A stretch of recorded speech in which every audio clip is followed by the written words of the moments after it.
Hello everyone, सबको राम राम।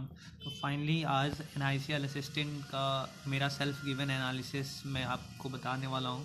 तो आज मेरा शिफ्ट 1 में था। आज 30 तारीख को 7:30 AM की जो शिफ्ट थी उसमें पेपर था। पेपर ओवरऑल इजी ही कहेंगे क्योंकि ठीक था पेपर। एनालिसिस को आप लोग देखो तो सीक्वेंस यही था, पहले इंग्लिश था, रीजनिंग था, फिर क्वांट था। वही same 30 question English, reasoning 35, quant 35। तो पहले आरसी से शुरू करते हैं। तो आरसी में आई थिंक 9 to 10 क्वेश्चन थे, जिसमें 3 से 4 क्वेश्चन कुछ अलग ग्रामर पे पूछा था, जिसमें एक सेम मीनिंग पूछा था ड्रॉ करके। तो ड्रॉ का मैंने डिपसिट करा है, और लॉनली एक था, लॉनली का मैंने आइसोलेटेड करा है, और एक फिल इन द ब्लैंक्स था, और एक और शायद था। आप कमेंट करके बताना आपने इसका आंसर क्या करा है। फिर फिलर के क्वेश्चन थे 4 to 5 क्वेश्चन। फ्रेज रिप्लेसमेंट के कुछ क्वेश्चन थे, 2-3 क्वेश्चन आसपास थे। एरर के क्वेश्चन थे। एरर में एक मैंने मुझे जो तक याद आ रहा है उसमें एक था पुट ऑन सॉन्ग करके, वो पहले ए में ही था। लाइक वो एरर वाला नहीं होता है, ए फिर एक सेंटेंस होता है, फिर ऐसे स्लैश करके फिर दूसरे में बी ऐसे। तो मैंने ए करा है उस जिसमें ये पुट ऑन सॉन्ग करके था, मुझे ये गलत लगा पढ़ने में ही, तो मैंने इसको मार्क करा है। आप बताना आपने इसका क्या करा है। फिर पैराजम्बल था। पैराजम्बल एक बेसिकली डॉग स्टोरी चल रही थी। आरसी भी एक डक की स्टोरी चल रही थी, ये भी इजली।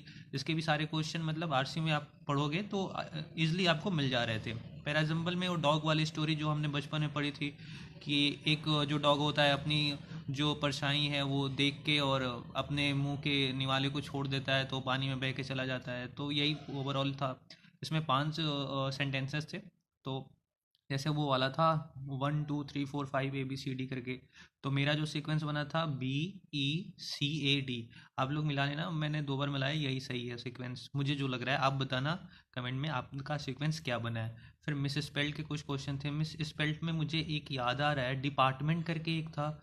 डिपार्टमेंट में यहाँ पे MANT करके था, जबकि एक्चुअल में MENT करके होता है। तो एक मुझे याद आ रहा था, ठीक है। अब क्वांट में देख लो। क्वांट में मुझे लग रहा है 10 to 12 क्वेश्चन सिंप्लीफिकेशन के थे, आपने इजीली सॉल्व कर लिए होंगे। मिसिंग नंबर सीरीज़ का एक क्वेश्चन जो था वो शायद जिसमें कुछ बड़े नंबर थे 2 4 5 0 ऐसे, वो मैंने छोड़ दिया। मैंने कोशिश करी लास्ट में करने की, लेकिन वो टाइम नहीं बचा तो मुझसे वो छूट गया। फिर डीआई के क्वेश्चन थे। तो डीआई में भी मुझे लग रहा है 5 to 6 या 7 क्वेश्चन के आसपास होंगे। डीआई इजली बन जा रही थी। उसमें एक क्या था, डीआई में भी 2 आइटम थे, एक पेस्ट्री करके था और एक और था कोई आइटम। उसमें Monday Tuesday Wednesday Thursday Friday तक ऐसे दिया हुआ था, उसी के बेस जो क्वेश्चन थे वो भी इजली क्वेश्चन थे। और इस पे ही टोटली बेस सारे क्वेश्चन थे, अलग से कोई आपको नहीं निकालना था। डीआई को पढ़ो, उसके बाद उसका डायग्राम ड्रॉ करके आप इजली सॉल्व कर सकते थे। फिर एक प्रॉफिट एंड लॉस का क्वेश्चन था। प्रॉफिट एंड लॉस में मेरा आंसर 110 आया था। आप बताना क्या आया था आपका। एज बेस्ड क्वेश्चन था, मिक्सचर एंड एलिगेशन के क्वेश्चन थे, और भी 2-3 क्वेश्चन थे।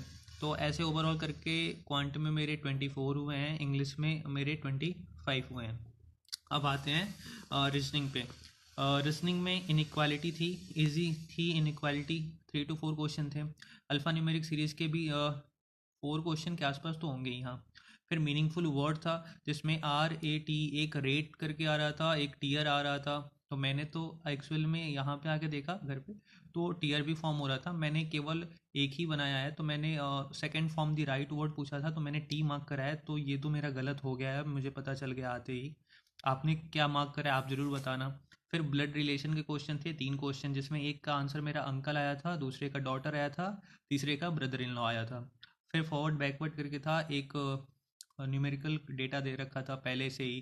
अ, उसका बैकवर्ड और फॉरवर्ड कितने पेयरिंग बन रहे थे वो थे, तो मेरे 3 पेयर बने थे।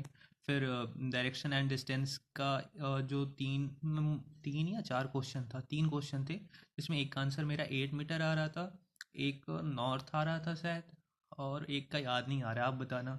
और एक वो था जिसमें एक वर्ड दिया था, लाइक ABCDF ऐसे करके कुछ, उसमें कॉन्सोनेंट को कह रहा था +1 करके, और वॉवेल को वैसे का वैसे छोड़ दो। और उसके बाद जो वर्ड फॉर्म हो रहा है, तो उसमें देखो कि कितने कॉन्सोनेंट हैं। तो मेरे 2 ही कॉन्सोनेंट बने थे, तो इसका आंसर मैंने 2 करा है। आप बताना क्या हुआ था। फिर पजल्स में आते हैं, तो पजल्स में 4 मंथ थे, 2 डेट थी। एक ऐसी पजल थी जिसमें टॉप पे मेरा एफ आ रहा था, बॉटम में बी आ रहा था। अगर आप लोगों को याद हो तो आप लोग इससे कंफर्म करना।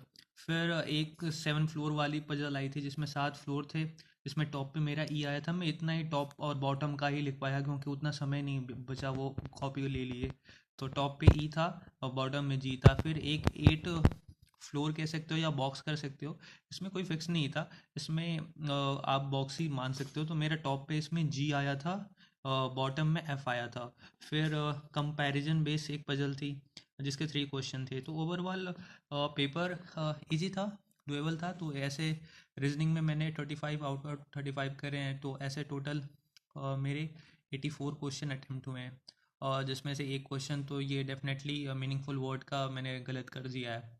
आप लोग बताना कि आपका पेपर कैसा हुआ है, और अटेम्प्ट अपने ज़रूर बताना। और कुछ क्वेश्चन के आंसर अगर आपको याद हो तो डेफिनेटली, चाहे वो इंग्लिश का हो या क्वांट का हो या रीजनिंग का हो, आप कमेंट बॉक्स कर सकते हो।